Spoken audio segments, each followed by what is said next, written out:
अच्छा काडो मके आयो कुमार हो ओ अच्छा हला पिनिela bongchina rumlong snai tungge mi pakai damret bo alonga prega dima bitelo ar kom nili chini dunde nili ke pini nili bang ave dako antala dagla bongchina arumlong si mi kai damret tinai tuma hala rajasti su hukum sing tron hai tum he laga na tu nili chini dunde ti nili ke pini ha chujun ki dun ha kupulama dong hap nili ke chujun ke dun nili bang ave pini ke la nai tumta chip nili arjula laga chok che ma ti bongchina rum ge mane cha solong thengno kai daw chok che mondira thengno kai re chok che te ma laga nili pupo laga chipu si ke mi nai tum kapjin pe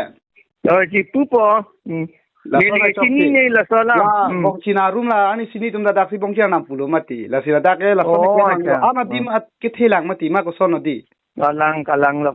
oh chi song nei laga chok le heto na ne ha dolong room ta hona ne along prek dulang mati oh kalang te ma laga chok che la nang ya putang ne lo mati alang lu tum la da ma ke nak ni la tham ti ni li chini ande der lo la sinang li bang pura la tum han dia rang pa hai ga no ni tum ha nang dia ma lo ne pu ho ni welcome si pu ho chana to pa cha nang de ni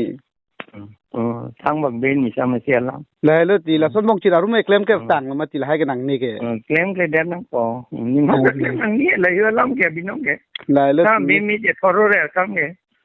se ala bi lam ke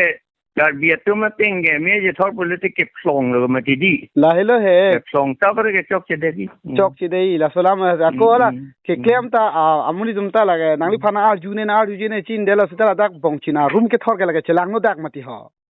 kalang lo chok lo la sela to han pura na tu mane pubg na press mi chidora la ke chok chidalo pachi kubirik jano pachi kubir jat masila neli pupo oi cha iglata